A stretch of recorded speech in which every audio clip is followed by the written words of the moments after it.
Someone asked how Dynasty Fantasy Football works, so let's try to explain it as quickly as possible. If you've played fantasy football before, think in a family league, a friend league, an enemy league. Maybe you played on ESPN, you played on Yahoo. That is called a redraft league.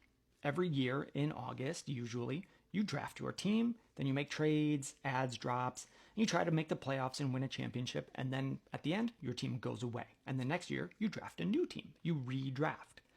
Dynasty is like that, but with two differences. Usually the lineups are different. So instead of playing with a kicker and a defense, in Dynasty you'll start more flex spots, just wide receivers, running backs, tight ends. It's a little bit easier to predict how that will change year over year, so that's what Dynasty likes. It's a small change.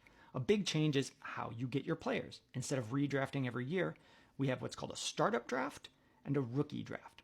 So a startup draft, you just draft all the available players right now, and then you have them for as long as you want, as long as you have a roster spot for them. You don't lose them at the end of the year. And then each year in the NFL, as they have their draft, we have rookie picks as well. So right now you have rookie picks just like NFL teams do for 2026, 2027, 2028, and you can trade those now for players. If you want to compete now, you can send away your future and get more players that are already starting. If your team is not very good and you need to rebuild, you can trade away players for future picks that usually gain more value as they come available.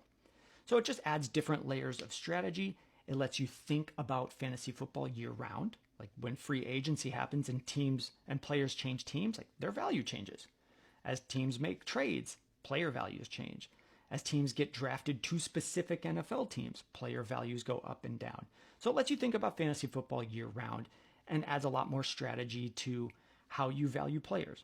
Do aging veterans still have a lot of value if they're going to produce for one more year? Maybe. That's up to you to decide. It just adds a lot more fun